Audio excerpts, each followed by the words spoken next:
A few weeks ago, I asked my YouTube community a simple question.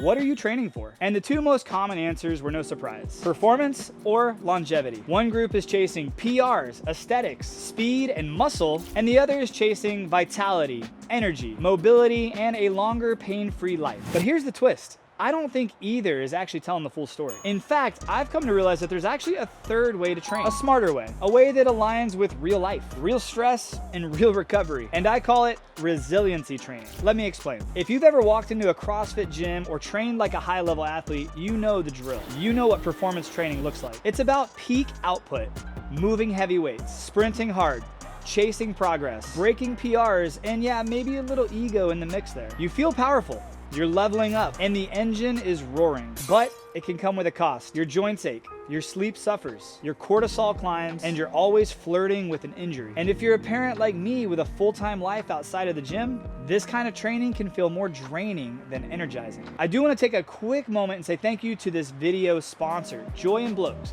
And if you know me and if you've watched any of my videos, I've talked about Joy & Blokes for the past 2 years. It's a health optimization company I've been using to get my blood drawn every 90 days to help keep tabs on what's actually happening inside my body. There will be a discount code down in the description below that commissions me if you use that code, but it also saves you 50%. So feel free to do that after the video. Now on the full other end of the spectrum is longevity training. Typically that includes low intensity cardio, mobility work, grip strength training, sauna sessions, prioritizing sleep and recovery. It's smooth, it's sustainable, and it's designed to make you feel good now and 40 years from now. But let's be honest, sometimes it's boring. It feels slow, and you don't always see progress. For years, I tried to do both, perform like an athlete and recover like a monk. But when I hit my mid-30s with 4 active kids, a growing business, and a back that didn't recover like it used to, I realized that some things had to give. I didn't just want to lift heavier, and I didn't just want to live longer. I truly wanted to just be ready to show up for my family, ready to carry my kids through the jungle in Costa Rica, ready to toss them in the lake, go surfing with friends, and play basketball after a long day of filming. And that's what resiliency training is all about. Resiliency training is a blend. It's not train hard or train slow, it's train smart. It's about building a body, a mind, and a nervous system that can bend but not break. It's strength without the ego. It's cardio without the burnout. It's recovery without the laziness. It's intentional movement that trains you for real life. Here's how I like to picture it. If performance is a race car and longevity is a Land Cruiser, consider resiliency training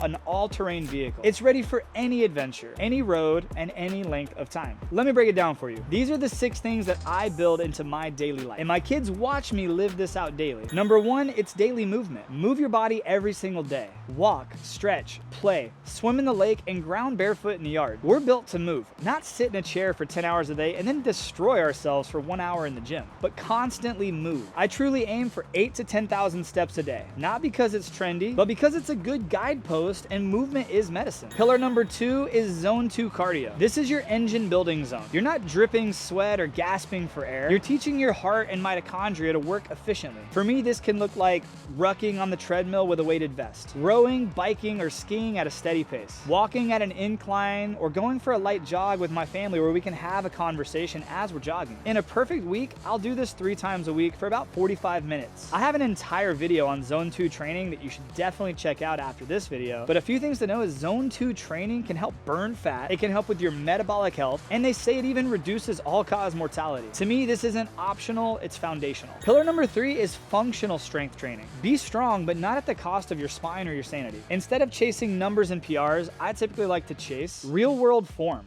There's no spotters in real life. So trying to make sure your back is perfectly flat or your hips are at a certain angle, it doesn't really help when we're in the real world and we're picking up groceries, our kids, or we're throwing something. I like to chase joint integrity. If my joints start to hurt worse than my muscles, I like to scale the weight back or the reps. Movements that matter. Squats, carries, crawls, presses, pulls, hangs, and climbs. You know what? I'll just tell you, here's how I structure my workouts most days. I usually start with 2 minutes of cardio and light movement just to prime the muscles that I'm gonna be working. Then I'll usually start every workout out with volume-based heavy lifts. After that's done, I'll usually aim for 15 to 40 minutes of high-intensity interval training. This can be circuits, functional, fast, and intense. After that, I always do a cool down with some intentional movements to remind my body that everything's okay. We weren't just chased by a bear, and I am going to survive through this. I almost always do 5 to 10 minutes in the sauna, and contrary to popular belief, I end every workout with a cold plunge. But it's strategic, never longer than a minute and never colder than 40 degrees. The goal isn't to suffer, it's to recover. I'm trying to build a body that lasts, not just one that looks good for a season. Pillar number 4 is performance spikes, typically zone 5 training. So this is once a week, I'll hit the gas and I'll hit it hard. Sprints,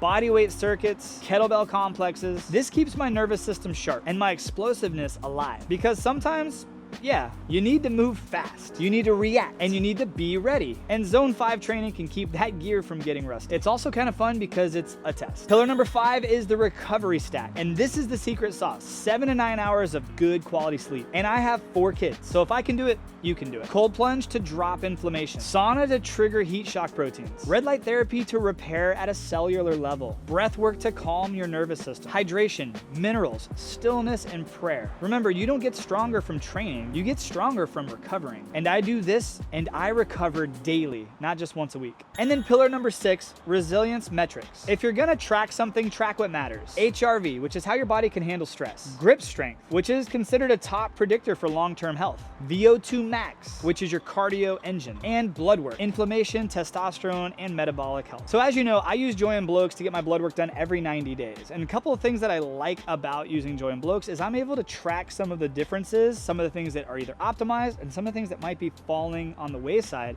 with them. And they offer coaching, they offer supplements, they can even offer hormones. As you know, I have a discount code and a link down in the description below that saves all first timers 50% off panels, and obviously that saves you some money off the other stuff too. But always start with your panels. Always start to see exactly where you're standing. And I do this not to obsess, but I do this to adjust, to make changes before an issue pops up. One thing to know, if you're training heavy on endurance, your testosterone numbers might drop. That's not always bad.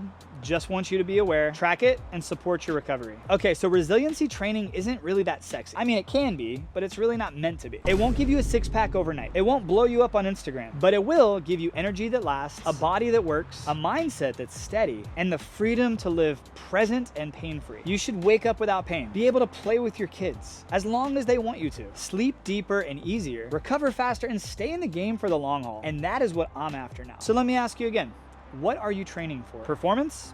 Longevity? Or maybe, just maybe, it's time to start training for resilience. Drop a comment below and let me know what season you're in. And maybe if you're ready to shift your mindset like I did. And if this video gave you some clarity or maybe a new framework to try, share it with a friend or someone who needs it. The goal isn't to just look fit. The goal is to stay ready. Just as a good friend wrote on my wall right here, you don't have to get ready if you stay ready. Ready for life, ready for love, ready for legacy. Let's go. Hey, thank you so much for watching. I hope you enjoyed this video. If you have any questions or you want to ask anything, pop it down in the comments below.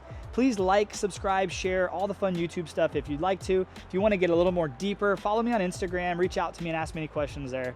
I'll see you guys in the next video. I appreciate you so much for watching. Have a great day, my friends, and God bless. And hey, speaking of next video, I'm gonna have 2 videos pop up right here. One is gonna be a video I think you'll like, and the other video is a video YouTube is gonna think you like based off stuff you watch. So if you don't like these videos, it's your fault. It's what you're looking for. That's what YouTube thinks anyway. All right, guys, I'll see you over there.